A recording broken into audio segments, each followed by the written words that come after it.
Welcome back to the vlog. Come hear about Nathan's adventure. So Nathan and I are just starting BattleBots, the championship, the final set, and it's weird because his like robot ones over here that we've been showing, those hex bugs, for some reason, Sawblaze, which is still in this, is like twitching. Like he said it's dead, and it's like it's acting like it's dead, but it's like the little tiny last bit of juice is doing something and it won't turn off, and it's been doing that for like 2 days. I hope it's not running the batteries in the remote dead because those aren't rechargeable. But it's like it was literally like it had moved from the wall that moved about that far, then did like a half circle and like is now backed into the corner, and it's like it's just doing like tick, tick. It's like it's not like it's going. It's like just like maybe a quarter of a second. So it's moved quite a ways considering that, but it'd be kind of funny with that going on if Jameson Go and Sawblaze won the giant nut. He won last time. He has never won a giant nut. I mean, he gets further last every time year, against Minotaur. Did he? Yeah, they said he did. Did they? I don't know. I didn't know that he said he got Minotaur on fire. Okay, we'll see. Okay, weirdo. So we're watching the BattleBots finals as we discussed. And I don't know what is wrong with these people. I mean, they're smart enough to build these bots and stuff, but then they make the stupidest decisions. Because it's like, with Huge, like, Witch Doctor goes directly for their blade. You've got a vertical spinner. It'll start taking chunks out of their wheel. Like, what is... You know, like, I mean, yeah, you might have to hit them weapon on weapon eventually, but if you take some chunks out of their wheel and then their weapon's hitting the floor, their weapon can't even spin. Wow, you're a goofy kid. But yeah, like then, so they make it where it's spinning down so that then like Huge is spinning like this, it'll like come down and catch it and put extra force on it. But they had the same thing. If they keep it spinning up, like they've kind of got like sort of teeth, it would like start to pick up that tire, dig into that tire and or one of those wheels and pick it up and start ripping big chunks out of it. Like we've seen many bots tear chunks out of it. And now in the final, where I don't want to watch a decision before I say this, but like if Sawblaze loses, it's 100% their own fault because they put like a big catcher thing on the front and start and like win at the weapon. With the way Sawblaze is designed, you don't even have to use your hammer saw because like the saw is like back here and spinning. Run backwards into his wheels. Like if you get into a position to do that, and if you're not in position to do that, get so it's like dustpan looking deal, so that the wheel's like this and hammer on it, and then it's like if you're not in the right position, just back your hammer that's spinning into it. Like, I mean, yeah, like disabling the weapon's a big deal, but if you take enough chunks out of the wheel where their weapon's hitting the floor. Like, I don't know. It's almost like, I don't know. It makes it kind of feel rigged because it's like we've seen bots like absolutely obliterate Huge's wheels. And then like all through the finals, it's like, no, but like everybody's like, let's go weapon on weapon with him. Like there's so many bots and so many fights where it's like, yeah, nobody wants to hit weapon on weapon here. But then when it's like Huge, where it's got plastic wheels, it's let's go weapon on weapon with that one. Like, what? And then like, especially with like Witch Doctor, it's hitting the top. Like if you're a BattleBots fan, you know like and you've obviously probably watched the fight, but you know like the rib cage deal that's on the top part of Witch Doctor, it's like as high as Huge is, it's catching stuff like that. A lot of them don't have armor on the top because it's like if you're going up against a vertical spinner or a horizontal spinner, they're not hitting the top, they're hitting the sides. Like Sawblaze with like the hammer saw, and Scorpios also with a hammer saw, and Huge, and like, I mean, if you could get it working, that Star Child thing. But there's not that many that do damage to the top. So it's like, most of them don't have that good of armor on the top, so it's like, then it's like, you already don't have that great of armor on top, and then instead of being like, let's try to take out the big plastic wheels, let's go weapon on weapon. We'll see what... I mean, actually, I got it fast forwarded and paused. We'll see. Because the judges went into the box because they wanted to see Like, get close, which means it's a really close decision. See, and that's another thing, too, is, like, the add-on he did was, like, kind of soft, so it got kind of chewed up. Because when they were able to, like, get in there and jam up the weapon, then hit Huge, they were doing decent damage. But it's like, if Huge shredded their little add-on thing, then it's like, oh, well, there's something that shouldn't have even been there that gave Huge a bunch of damage points. I mean, Control, that's another... Because it's kind of like, I guess... Yeah, I guess if it ended about the same time last year, the BattleBots would have been done. But like last year's fight, or like the semis, because it was like Witch Doctor and Minotaur. It's like, oh, like Minotaur's just crab walking. And he's like, then when they don't count him down, you got to go hit him again. Witch Doctor backed into a corner and sat there and then won a decision. It's like aggression should have been taken completely away. 100%. Because it was like, you know, it's like, okay, he's hurt. Like, yeah, it's smart to back off and let the judges count him out. But they were like, oh, he's mobile enough. And he just sat back and been like, are you going to count him out? Are you going to count him out? Are you going to count him out? Are you going to count him out? Like, hit him again. Like, if you don't have the confidence to hit him again, you don't deserve that win. And then, like, with Tantrum and Hydra, like, I mean, Hydra always kind of goes out in the middle. And then, like, Tantrum just drove circles, and got, like, flipped, like, 7 or 8 times. They never got a single hit on Hydra. And they won. And it's like, I mean, yeah, I think they did get a couple of little hits, but it's like, they got, like, when they showed the scorecards, they were fairly close on, like, control and aggression. It's like, running around in circles, afraid to engage, is 0 control and 0 aggression. Like... So, because that's kind of why I'm like, because this one, I mean, I'll admit this one's close, because I mean, it's like they were able to jam up Huge's weapon and get some pretty good hits on it. But like, even though they were kind of hitting right at the weapon, they weren't ever able to break the belts. But what I'm saying, it's like, it's just like, some of the decisions are so controversial, and then you choose to be like, let's try to stop their weapon. Like, what is like, with the way he set it up, like, this thing's kind of shaped like this. So when he gets up against the wheel, if he hits his, like, uses his hammer saw, it's barely going to hit the wheel. He's not going to be able to, like, get a big chunk of wheel. So what's his plan? Stop the weapon, then hope the judges like that enough? Like, we've seen judges not really do great. And I mean, that might be a coincidence, but one of the judges was replaced between last year and this year. And they changed a rule because of the Minotaur Witch Doctor battle, to make it where it's like any movement counts, so that it's like they have to be fully stopped, because then it can't be like, oh, well, it's crab walking, like, but is it enough crab walking to not count them out? But yeah, I mean, it's like, I mean, if any of, like, I don't feel like there's that, I mean, except I guess Kenny Florian doing like the commentary for BattleBots might help there be a little bit of a link, but I don't know. Like, I also like MMA. I don't know. Like, I don't feel like there's necessarily a huge, like, the Venn diagram does not overlap much with BattleBots fans and MMA fans. But in MMA, like they always say, never leave the fight in the hands of the judges. And I mean, like the Matt Hamill, Michael Bisping, which Bisping got kind of a gift. I mean, I've rewatched it since, and it was closer than I gave it credit. But it was like Matt Hamill dominated him, but it was in England, and the English guy magically wins a decision when it was like he got dominated one of the rounds. One round was really close, but probably should have went to Hamill. So like that's the fight right there.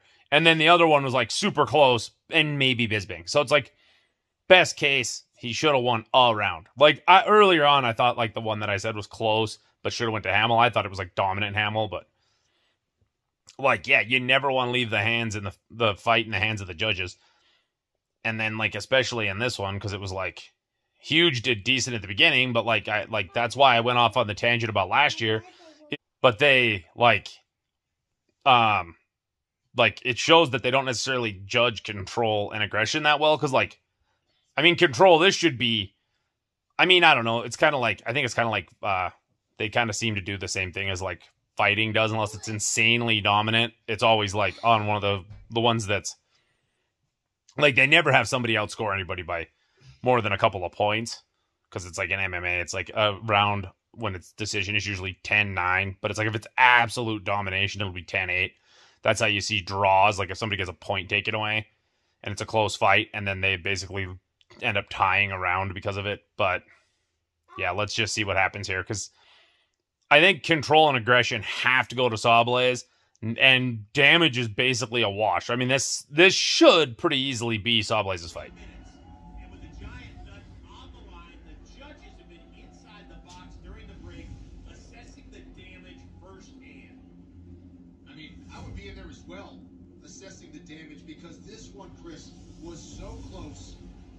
So, Kenny, we rarely see this type of up-close inspection. What exactly are the judges looking for here? Well, this was such an even match, Chris, and details matter. If someone lost a belt, whose belt was it? Is the damage they're seeing superficial? Is it critical? Things like that. Yeah, because like They just want to make this call. Because, like, on the scoring there, I don't think I've ever seen them. Everything on the line. I've never seen them when they actually show the scorecards. Never seen, like, a 3-0 or a 4-1 on damage. I mean, maybe in, like, an absolute domination, but I think they treat it a little bit like the MMA folk do. But then if you win all 3 by 1, you still win the overall fight by 3. Is it critical? Things like that. Overall, they just want to make sure they get this call right. These teams obviously have everything on the line here. I mean, this was so close, Chris. Good job. It was awesome. So the 3 judges, Lisa Winter, Fawn Davis, and Derek Young, are now back at their judges' scores table. And now the future of the sport is left in their hands. Yeah, because they kept talking about, like, oh, it's Take a look at this title like fight. 2 more unorthodox bots. Start by Huge. It was unbelievable. And The raw power of I don't that know, weapon just was on the full fact they're display. like, oh, it's the Glass Forbin vertical spinners. Now it's not.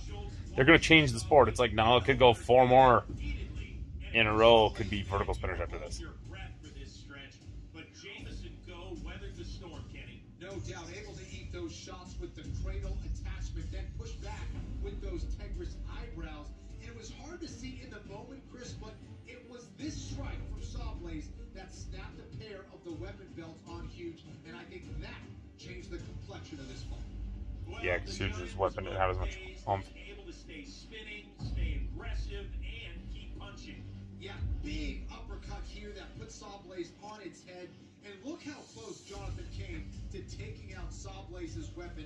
Jameson able to pull it. Yeah, because that's the thing, too, is like with the damage points, like they were just saying, like belts. I mean, Huge's weapon, like it didn't have, like, you know, it was missing half of its belt, so it didn't have nearly the chutzpah. But yeah, it's like, I mean, if it's that close, like bringing Huge's weapon down to half power and taking off those belts could be the difference. Out of harm's way just in time. All right, Kenny, a title's on the line. How are the judges going to break this down? Well, listen, we had our doubts, but Jameson's configuration proved to be a stroke of genius. And I think once Sawblaze the control category, I can see aggression going to Huge because of the sheer ferocity of that opening 30 seconds. Yeah, but 30 seconds? You can't give it to him for 30 seconds. Break it. I think Jameson took some sting out of Huge's weapon by snapping those belts. In my opinion, Huge landed the more memorable shots, but it was Sawblaze that left the judges with a powerful final impression. A masterful finish by Jameson Go. This is going to be close. Yeah, and he ate a lot of the armor up on the front of Huge. Baruch. Yeah, for those of you who don't know who Kenny Florian is, whatever, reference, he's the ex-UFC champion. I think at lightweight, it was before they had like straw weight and bantamweight and all the like extra. Unanimous. That's got to be Sawblaze. It's Huge didn't do good enough to get unanimous. You can tell Huge is nervous too. I think they know they didn't win.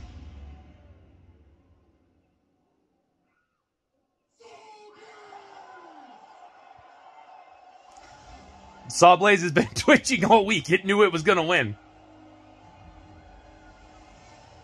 I mean, obviously that's a joke, but that is kind of funny. Sawblaze has been over there twitching in the toy one in the arena all week, and then it wins the giant nut. Hey, Nathan, do you want to tell the vlog how you tried to kill your dad today? No. What did you do? I cannot ask. Ask? You mean tell? Yeah. Why aren't you going to tell? Because I got stuck under the M. Well, Nathan, I think you're talking about referring to the arch as the M, because you weren't on the M hill. I mean, technically, I guess we're on the M, because the M's are like the, if you consider it the whole big hill. Yeah, he went like 4 or 5 blocks away. And Without telling me or asking. On the neighbor kid's scooter.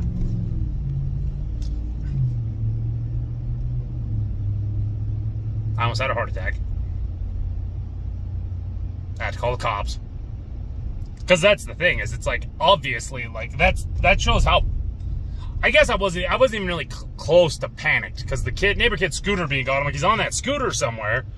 But I mean, he doesn't deal with traffic enough, so I'm like, okay, like, he could have went out, like, ended up out in traffic, or, like, kidnapped. And that's kind of what my mind went to. It's like, okay, like, he's probably just off somewhere screwing around because he's adventurous. But if on the off chance it is a kidnapper, I want it known immediately. Like, that's why I was like once I like walked the entire block and like checked some of the place where he could fall and get knocked out, like around our house with some of those like step things and stuff, or like those elevated platforms. Like, after I did that, I was like, okay, like, he's not within a block radius. I was screaming the whole time, so he has to be far enough to not be able to hear me yelling. And then I'm like, just in case it actually is something actually bad, like, I better call him. Then it turned, like, oh, they found him almost immediately. But the thing is, too, is, like, I never would have went the way he went. Because he went up to the arch at the M to steal flowers from the M, from the arch. He's got me calling it the M now. The arch going to tack. He went there to steal flowers for Megan, which that part's cute. But it's like,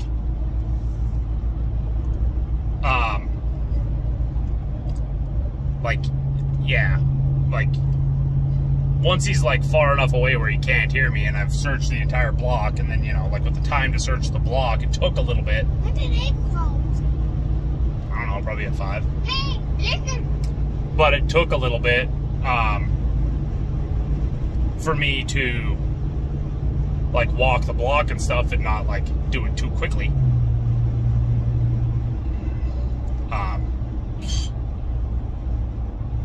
But yeah, like, I mean, if it would have been more than he was just like going off gallivanting,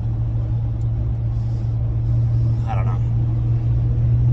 And then they took down all my information, so now I'm assuming they're gonna like show up sometime like this week and be like, hey, you're a bad dad, we gotta check your house. Like, what? I saw him out the window like 15 minutes before I realized he was missing. And then it was like lunchtime, and I mean, it was no more than like 10 minutes, and I'm like, oh, like, sometimes they play in front of the neighbor's house, so I was like, okay, like, he can't be too far. I'm like, I'll go check in a minute, and then it was like 5-10 minutes later, I was like, okay, I went and checked. So I was like, from the last time I saw him, it was maybe 20 minutes. And, yeah, and then then when it was like, okay, he's not, like, close, I was like, uh-oh. I went and asked the neighbors.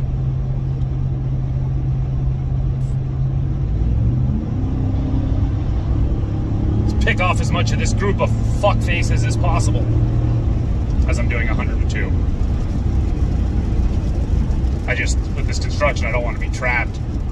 Well, I mean, then there's a semi in front of me anyway. That was a waste of time and fuel, and I went 100. I'm fine. I like going 100. Did you like going 100? I never win 100 instead that time we passed Grandpa's truck. We were just going 102, Nathan. I know. Well, then you have. This is kind of funny. Look at the transition. It's like fairly dry, then soaked. Oh my God. I mean, I get set, like, I don't know. I think the speed limit for this construction zone is 40 or 55. I don't know. People just dumbfound me. It's like, dude, like, they're also not working anymore, especially with the rain. Like if it's 55 and you're going 60, like you're fine. It's kind of funny because it's like, I'm actually kind of stoked about this because it'll get some of the bugs off. It's like with it having been cleaned fairly recently and it wasn't super dirty. Normally I'd be like, I hate it. It's like, and I like driving in the rain. Plus, I don't know if Megan got that on the vlog when I did a pretty major drift coming out onto Harrison Avenue one day in this when it was wet, because, you know, helps with traction prevention, which is a good thing when you're trying to play when you're driving. How much further do those cones go? I can chicane through 2 of them.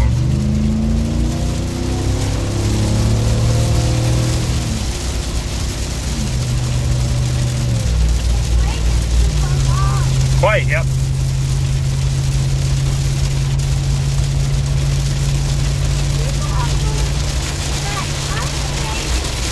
Holy crap. Because it's big raindrops.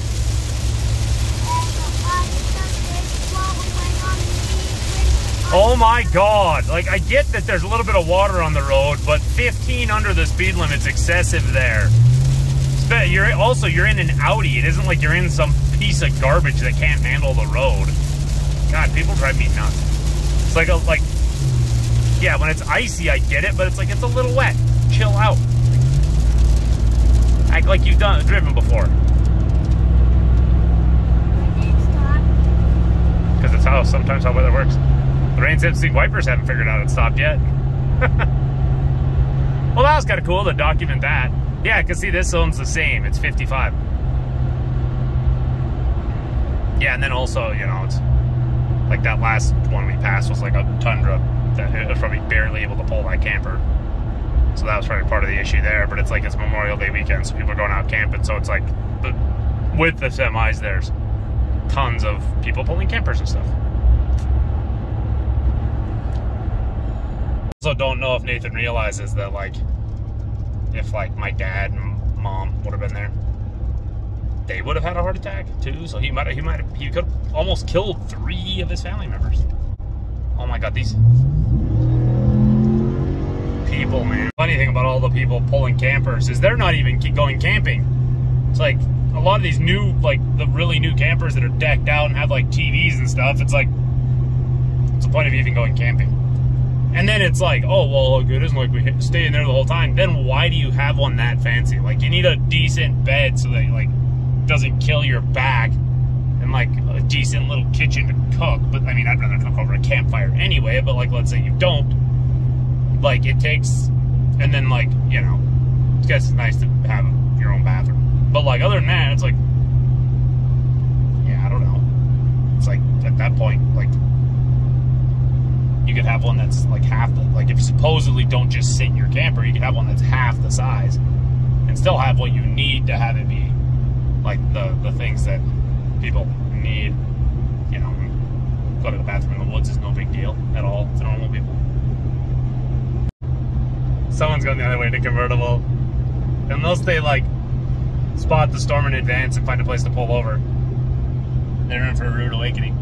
Okay, this is funny, because like once I got through that group of traffic, I set the cruise at the speed limit, and now that Audi and a Jeep Grand Cherokee like go by me. Like the Audi is probably going like 8 or 9 over, and the Grand Cherokee's going like, you know, probably like 3 or 4 over. But it's like, okay, like there's a little bit of rain in a construction zone that's 55, so you go like 45 or 50.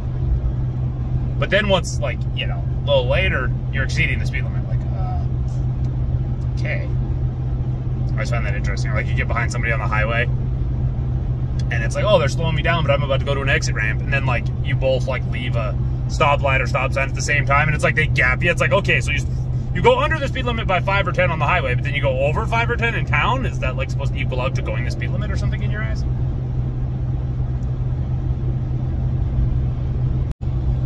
One last point on the thing about Nathan basically running away. It is kind of interesting how fast you can go from enraged to like, I mean, like I said, I didn't panic because I'm not a moron. Panic doesn't do you any good in any situation, but to like worried, because it's like at first I'm like, I look around, I'm like, close, and then I like go outside and yell, and I'm like, okay, he's like either hiding or something.